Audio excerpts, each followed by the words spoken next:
하나님의 전을 찾으신 분들과 가정에서 예배드리시는 모든 분들 위해 주님의 은혜가 함께 하시기를 주님의 이름으로 축원합니다. 얼마 전에 뉴스를 봤더니요, 충남 아산에서 불이 난 거예요. 할머니 할아버지 두 분이 사시는 집에 불이 나니까 잽싸게 도망을 이제 대피를 해야 되잖아요. 불이 나면 일단은 도망을 가야 돼. 끄고 뭐 그럴 시간이 없을 때는 도망을 가야 되는 게, 이게 불이 나서 불에 타서 내가 죽는 게 아니라 가스에 질식해서 먼저 죽고 그 다음에 몸이 타는 거잖아요. 일단은 도망을 가야 되는데 이 할머니 할아버지가 열심히 내려와 가지고서 도망하는데 성공을 했습니다.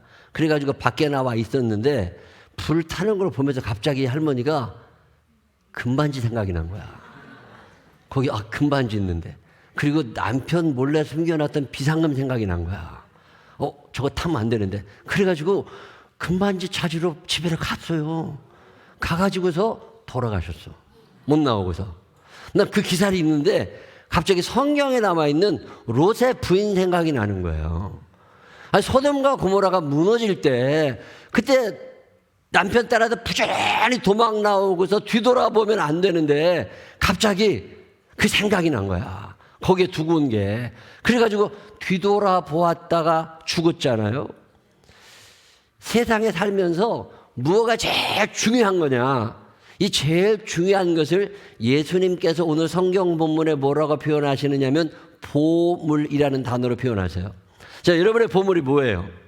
롯의 처가 남편이 보물이었다면 남편을 보고 계속 뛰었겠지. 근데 남편은 보물 축에도 못 끼어. 그리고 집에 있는 금덩어리가 중요하니까 그걸 뒤돌아보다가 간 거잖아요. 난 이 얘기를 읽으면서 오늘 여러분에게 성경 본문 말씀이 참 마음에 와닿아요. 돈이 보물인 사람이 얼마나 많아요. 우리가 아닌 것처럼 살아가지만 내 마음의 보물은 돈이야. 여러분, 돈이 중요한 걸까요? 어떤 가치가 중요한 걸까요? 근데 우리는 늘 돈을 보물로 생각하며 삽니다.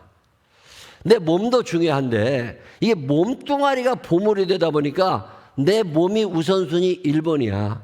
그러다 보니까 자꾸 헷갈려. 요즘 사람들은 체력은 안 된답니다. 근데 체격은 아주 좋아졌대요. 자, 체격이 중요한 게 체력이 중요한 거예요. 물론 두 개 다 좋으면 좋지만 지금 사람들은요, 보기는 괜찮답니다. 얼굴도 근육도 다 있어 보이는데 참 묘한 일은 힘을 못 쓴다네. 몸은 괜찮아 보이는데 힘을 못 쓰고 끈기가 없대. 뭘 하다가 그만둔대. 왜? 몸 상할까 봐.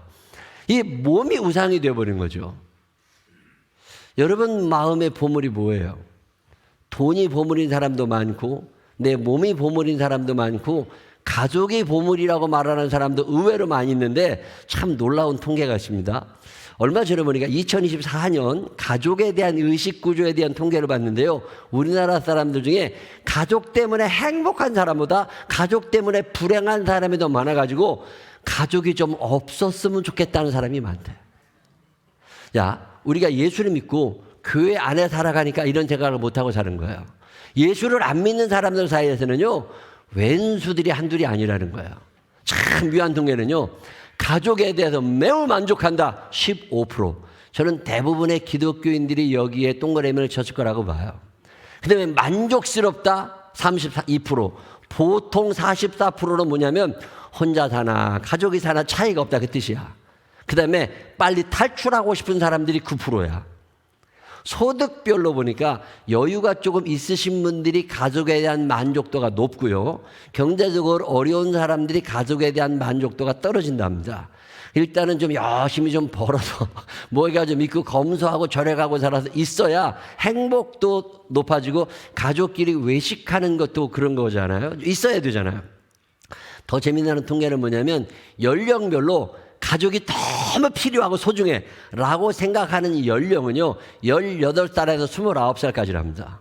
20대들이 대부분 가족이 너무 필요하다고 그러는데요. 왜 그럴까요? 뜯어먹어야 돼. 엄마 뜯어먹어야잖아. 엄마가 집 나가라 그러면 안 되잖아. 그리고 엄마 집에서 살아야 되니까, 아빠 집에서 얹혀 살아야 되니까 가족이 너무 필요하다는 거예요.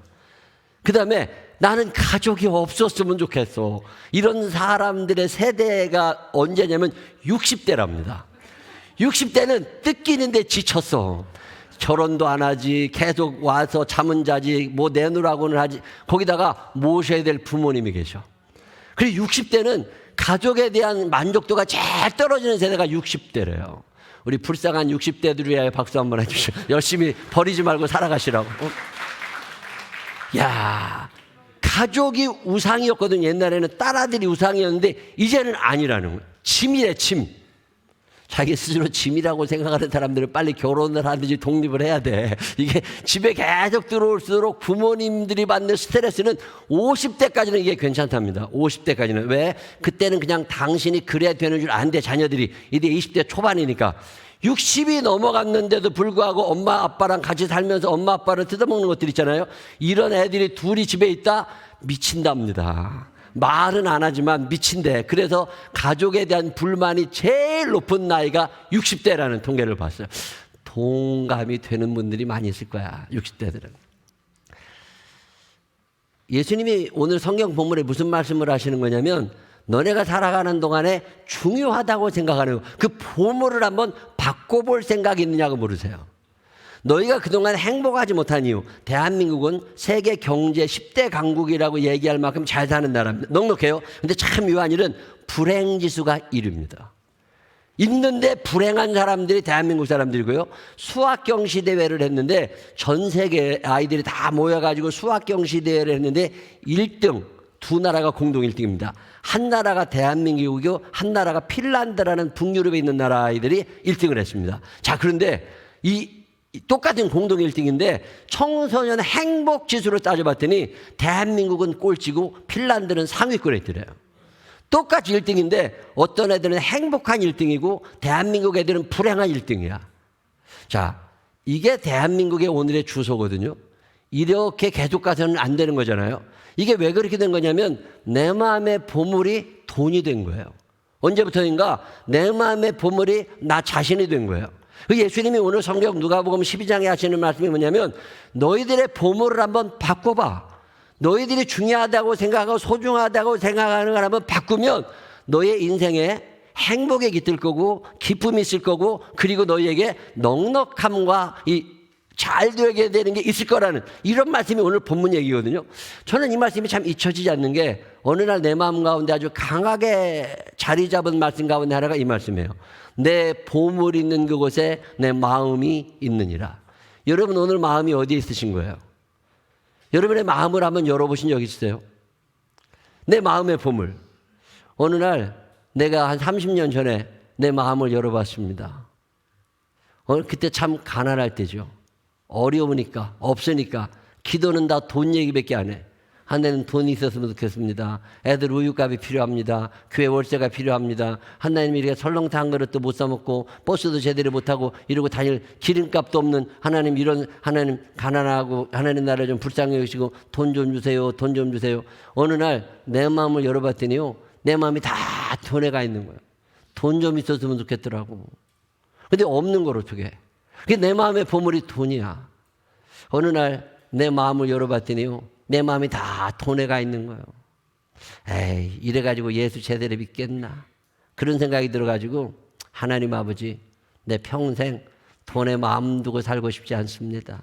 내 마음을 하나님께 두고 내 마음을 천국에 두고 내 마음을 양떼와 소떼에 두고 살고 싶으니까 하나님 내 마음의 보물을 바꾸고 싶습니다.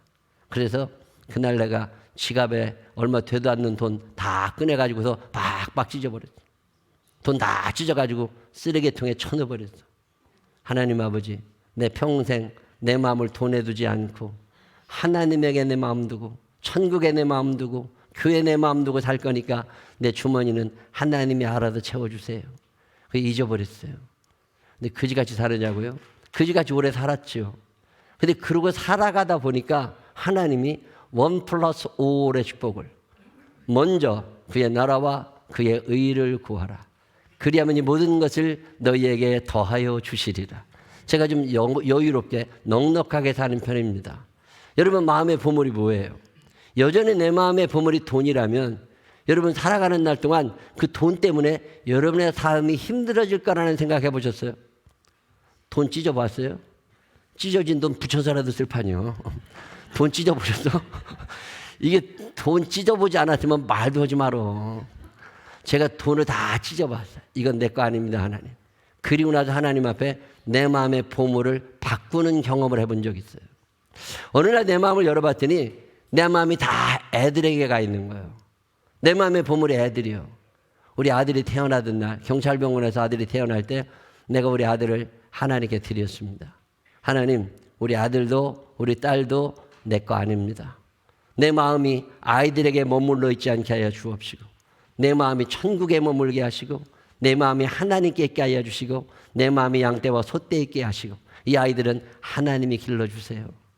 그래서 잊어버렸어요. 그 애들이 불량 청소년 됐는지 아니라니까. 하나님이 내 마음을 아시고 하나님이 그 길을 인도하시는 거잖아요. 오늘 여러분의 보물이 뭐예요? 어느 날 내 마음을 열어보면 내 마음이 다 돈에 가 있고 애들에게 가 있고 내 몸뚱아리에 가 있고, 이게 오늘의 우리의 삶이잖아요. 오늘 예수님께서 본문에 말씀하시는 게 뭐냐면 너의 보물을 바꿔보라는 거예요.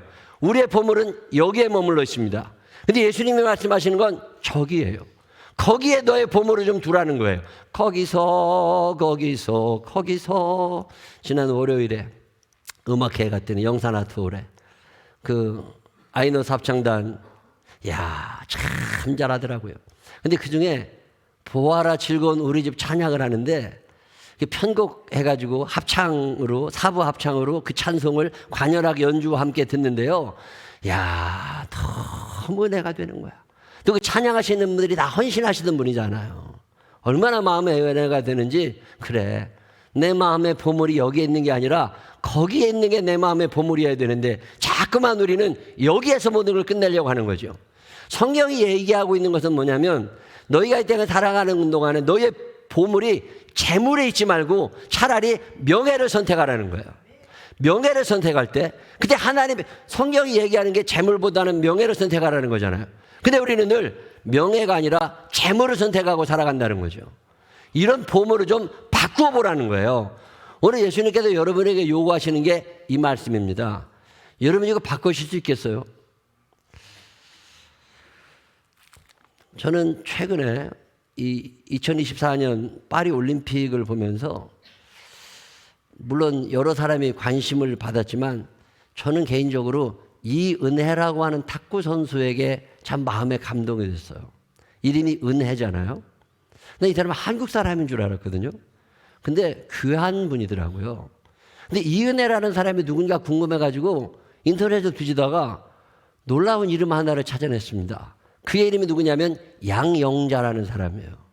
여러분 양영자 누군지 아세요? 88년 서울 올림픽 때 현정화 선수와 함께 복식 탁구조 해가지고 대한민국 역사상 금메달을 딴 사람이 양영자예요. 그 뒤로 현정화라는 사람은 국가대표 감독도 했고 잘 살고 있습니다. 유명한 사람이 됐고 해설자라도 굉장히 유명하죠. 근데 양영자라는 사람은 무대 밖으로 사라져서 없어졌어요. 근데 이은혜 선수를 클릭을 계속 하다 보니까 양영자가 나와. 이게 어찌된 일인가 봤더니 양영자라는 선수가 금메달 딴 다음에 은퇴를 합니다. 그리고 나서 중국에 갔어요. 왜? 선교사가 된 거예요. 나와 함께 하시는 하나님, 나를 여기에 이르게 계신 하나님은 이유가 있다. 내가 탁구를 쳐서 금메달을 딸 사람이 아닌데 내가 금메달을 딴 데는 하나님의 뜻이 있다. 내가 이거 이루어드려야 된다. 그래서 중국에 가서 거기에 마을마다 돌아다니면서 아이들 탁구를 가르친 거예요.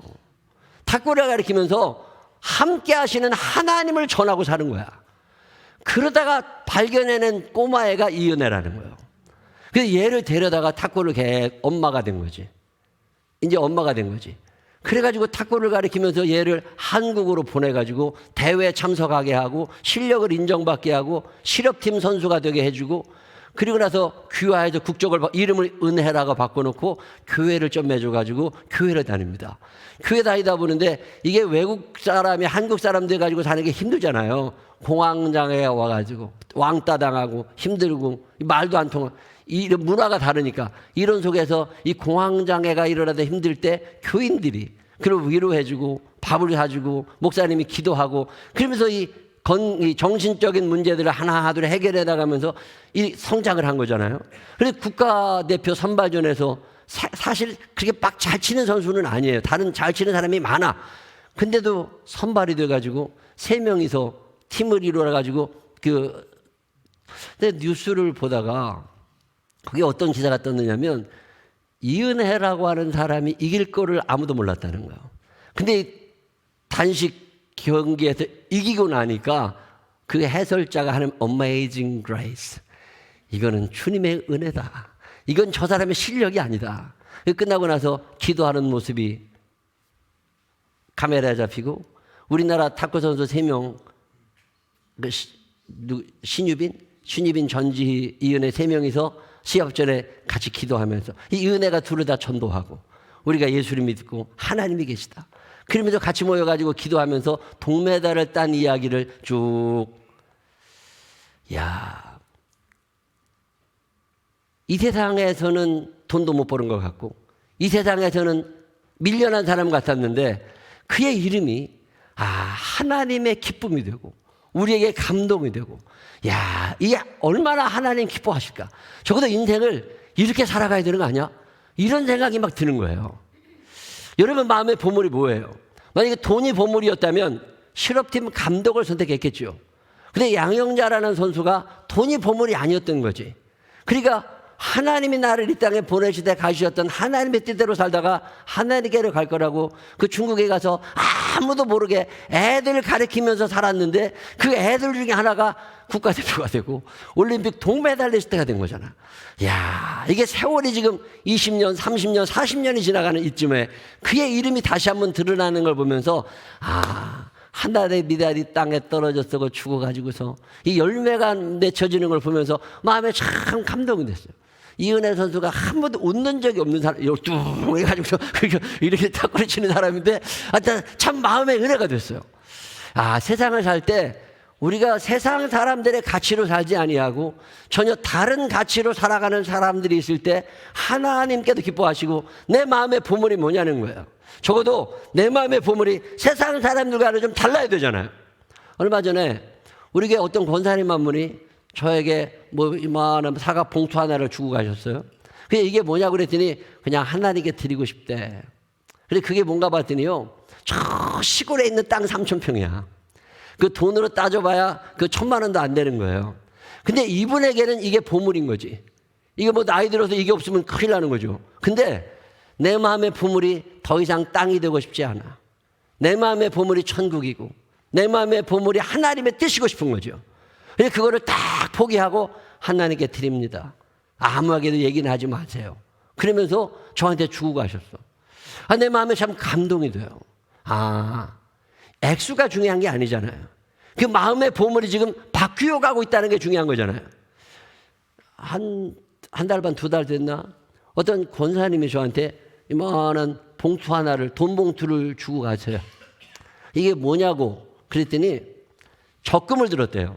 적금을 들었는데 적금을 들 때 용도를 정하지 않고 그냥 드는 적금이래. 검소하게 살고 싶으니까, 절약하며 살고 싶으니까, 목돈이 필요할 때가 있을 수 있으니까 몇백만 원이라도 모아보자고 매달 적금을 넣으신 거야. 적금을 이제 만기에도 탔어. 적금을 딱 타고 났더니 쓸 데가 얼마나 많아. 근데 내 마음의 보물이 하나님이 되고 내 마음의 보물이 천국이 돼서 이거 좀 좋은 데 쓰고 싶은 생각이 들었대요. 얼마나 쓸 데가 많겠어. 돈 필요 없는 사람이 어디 있겠어. 근데 이거를 저를 갖다 주시면서 목사님 이거 목사님이 원하시는 좋은 데 좀 써달라고 갖고 오셨어요. 제가 그걸 갖고 지금 얘기를 해놨습니다. 그래서 그게 캄보디아의 그 어려운 마을에 우물을 하나 파줄 수 있는 돈이에요. 거기다 그분 두 분의 이름으로 우물을 파주려고 지금 진행을 얘기해 놓고 있어요. 우리 교회도 이름 없이 빚도 없이 내 보물을 점점 세상의 것에서 하나님의 것으로 바꾸시려고 하는 분들이 있구나. 이런 생각이 들 때마다 얼마나 감사한지 몰라요. 여러분 오늘 여러분 마음의 보물이 뭐예요? 오늘 예수님이 지금 이 질문을 던지고 계시는 거예요. 너의 마음의 보물이 뭐냐? 이 땅에 썩어 없어질 거, 도둑이 와서 훔쳐가면 없어지는 거, 아무리 모아놔도 어느 날 없어, 이런 것에 너의 마음을 두지 말고 내 마음을 하나님에게 두고 하나님의 나라에 두고 너를 이 땅에 보내시되 가시었던 하나님의 생각에 내 포커스를 맞추면 1+all, 먼저 그의 나라와 그의 의를 구하게 될 때 이 모든 것을 주시는 하나님의 은혜가 있다는 거잖아요. 근데 우리는 이게 안 믿어지는 거죠. 그래 여전히 내 마음의 보물은 여기가 돼야 되는. 제가 최근에 이 유산 상속에 대한 글을 자주 봅니다. 왜 그러냐면 자녀들 사이에 유산으로 말미암은 분쟁이 너무 커지고요. 이것 때문에 싸움 나는 일이 너무 많은 거예요. 꼭 이렇게까지 살아야 돼? 자녀들이 무슨 부모님의 유산을 당연한 것처럼 물려받아야 돼? 그럴 필요는 없는 거잖아요. 부모님을 인도하신 하나님이 앞으로 나를 인도하실 거니까 믿음만 물려주면 되는 거지. 왜 그 집까지 물려줘야 돼? 저는 이런 생각을 참 많이 합니다. 최근에 우리나라 사람들의 유산 상속에 대한 글을 한번 봤더니요, 여러 가지 통계가 있더라고요. 우리나라 사람들 가운데 이제는 유산 상속을 하지 않고 사회에 기부하겠다는 사람들이 하나 둘 생겨나고 있어요. 통계를 보시면 내가 기부의사에 있다 26.3%입니다. 물론 이 중에 많은 사람들이 기독교인들입니다. 내가 이제는 유산 상속 자녀들에게 하지 않고 내가 사회에 낼 거야 라는 사람이 4명 중에 1명꼴로 생겨나고 있다는 거예요. 그렇다고 진짜 내는 건 아니야. 그 세대들이 아직 죽질 않았어. 어쨌든 그런 마음이 있대요. 20% 안쪽에도 기부의사가 있는 사람이 17% 정도 됩니다. 유산 상속은 3가지 종류가 있거든요. 그 첫 번째는 어떤 유산 상속인 다음 페이지 봐요. 추모기부. 추모기부라는 건 뭐냐면 남편이 갑자기 돌아가셨어요. 그럴 때 남편을 기념하기 위하여 뭔가를 하는 거예요. 여기에 유광숙이라는 여자가 그런 여자인데요. 유광숙 60세가 훨씬 넘었는데 남편이 갑자기 돌아가셨어요. 갑자기 자기 앞에 현금이 조금 생기게 된 거죠. 그랬더니 그중에 얼마를 떼가지고 아프리카에 우물 2개를 파줬습니다. 남편의 이름으로. 이런 걸 추모 기부라고 그래요. 우리들 가운데도 아마 이런 생각 가지신 분들이 계실 거예요. 아, 우리 아버지 돌아가시고 어머니 돌아가시면 그때 그거 우리가 다 n분의 1 뭐 이런 거 하지 말고 하다못해 조의금 중에서라도 얼마를 내가 여기에 기증하고 싶다. 엄마 이름으로. 이게 얼마나 아름다운 일이에요. 근데 이 기독교인들이고 먼저 생각해야 될 문제거든요. 생전 기부라는 거는 살아있는 동안에 내가 재산이 10억이 있어. 10억이 있는데 이거 자녀들에게 다 안 주고 한 3억은 떼가지고 내가 하나님께 예물로 드리거나 아니면 어디 내가 주고 싶은데 줄 거야 라고 미리 생전에 자녀들 싸움 나기 전에 미리 떼가지고 기부하는 거죠. 요즘에 생전 기부 운동을 국민일보와 더불어서 열심히 하고 있습니다. 근데 의외로 여기에 참여하는 사람들이 많은 거 아세요? 자기 집 달라는 거 아니거든요. 집은 그냥 살아요. 그리고 자기 차 그냥 씁니다. 근데 자기가 가용한 또 다른 재산이 있는 사람들 있잖아요. 아니면 살지 않는 어떤 집이 있다거나 땅이 있다거나 이런 것들을 생전에 기부하시는 분들이 의외로 지금 늘어나고 있습니다. 기독교인들을 중심으로 해서. 그래서 어려운 교회들, 어려운 사람들, 그다음에 학비가 필요한 이들, 병원비가 필요한 이들, 삶에 도움을 줘야 될 의미 있는 데 좀 쓰고 싶은 사람. 이거 생전 기부죠. 약정 기부는 황금성 씨 같은 경우인데 이건 어떤 거냐면 약정을 하는 거예요. 내가 죽은 다음에 내가 받게 될 어떤 보험금 같은 거 있죠. 자, 이 황금선 씨 같은 경우는 자기가 사망보험금을 들었는데 1억 5천을 타게 됐대요. 근데 1억 5천을 타는데 내가 죽었으니까 내가 받을 건 아니니까 1억 5천만 원을 대구시에 있는 사랑의 공동모금회에 기증을 했더라고. 그리고 보험을 계약할 때 아예 수혜자의 이름을 다른 사람으로 해놓는 거예요. 어떤 단체로 해놓는다거나 이런 사람들이 의외로 늘어나고 있다는 거 아세요? 우리는 계속해서 돈이 내 마음의 보물이 되니까 거기에만 내 마음을 두고 사는 거야. 모아야 되고 또 모아야 되고 또 모아야 되고 애들 거 챙겨. 이제 그러지 말라는 거예요. 예수님이 말씀하시는 건 내 보물을 좀 바꿔보라는 거예요. 미국 사람들은요, 유산 중에서 기부하는 율이 굉장히 많습니다. 또 통계를 보시면 미국은 57조 2천억 원 정도가 유산 기부합니다. 이거 나 사회에 내놓을 거야. 왜? 내가 오늘 돈 번 건 이 사회가 도와준 거니까. 그래서 사회 기부하는 금액이 57조 원 된대요. 전체 기부 금액의 8%입니다. 영국은요, 30년 동안 4배 이상 기부가 늘어나고 있대요. 유산 기부가 6조 8천억 원. 대한민국은 경제 수준이 10대 안에 들어가는 나라인데 1.4% 2,100억 원입니다. 대한민국은 이래서 불행할 수밖에 없는 거예요. 자기밖에 모르는 거죠. 돈이 마음의 보물인 거죠. 이게 오늘 누가복음 12장에서 예수님이 말씀하시는 게 너의 마음의 보물이 뭐냐고 묻는 거예요. 내 마음의 보물이 돈이 되고 내 마음의 보물이 자녀들이 되고 내 마음의 보물이 아파트가 되고 내 마음의 보물이 내 몸뚱아리가 되고 이래가지고 안 된다는 거잖아요. 이래가지고 너희들 불행해질 수밖에 없어. 그러니까 너희들의 보물을 좀 바꾸라고. 썩어지지 않는 그곳에, 여기가 아니라 저기에 보물을 좀 두고 살아가라는 거잖아요. 우리 생명나무 교회 이런 성숙한 사람들이 많이 나오게 되시기를 주의 이름으로 축원합니다. 여러분 사는 날 동안에 생각을 한 번쯤 바꿔볼 때가 되지 않았나 싶은 거예요. 적어도 예수를 믿는다고 하는 사람들이라면 우리의 생각을 좀 바꿔가지고 세상 사람들이 말하는 보물이 내 보물이 되지 아니하고 성경이 이야기하는 예수님이 말씀하시는 이 나라가 내 보물이 될 때 거기에 행복이 있고 거기에 기쁨이 있고 거기에 보람이 있고 의미가 있고 재미가 있는 건데 우리 이것은 생각하지 아니하고 세상 사람들하고 똑같이 살아가려고 하는 거죠. 저는 이 말씀이 내 마음 가운데 늘 있습니다. 내 마음에 내 보물 있는 곳에 내 마음도 있느니라. 오늘 여러분 마음이 어디에 있으세요? 여러분 마음이 더 이상 여기에만 머무는 사람들이 아니라 그곳에 저 영원한 나라에 그리고 하나님의 뜻이 여러분의 보물이 되어서 우리 살아가는 날 동안에 여기가 끝인 것처럼 살아가지 말고 하나님 앞에서 그날을 생각하면서 우리 보물을 좀 바꾸어 갈 수 있는 믿음의 사람들이 되시기를 주님의 이름으로 축원합니다. 기도하겠습니다. 하나님 아버지, 내 보물 있는 곳에 내 마음도 있다고 말씀하시는데 내 마음의 보물이 애들이고 집이고 아파트, 돈, 내 몸뚱아리. 하나님, 이렇게 살다가 롯의 처처럼 구원받지 못한 사람 되지 않게 하여 주옵시고 내 마음의 보물을 한 번쯤 바꾸어 볼 수 있는 조금 방향을 바꾸어 볼 수 있는 우리들이 되게 하여 주시옵소서. 여전히 욕심 가운데 살지 않게 하여 주시옵시고 명예가 소중한데 돈 때문에 명예를 포기하는 일 없게 하여 주옵시고 우리 땅에 살면서 우리 때문에 예수님이 드러나는 믿음의 사람으로 살게 하여 주옵소서. 축복하실 주님을 찬양하오며 예수님 거룩하신 이름으로 기도드렸습니다. 아멘.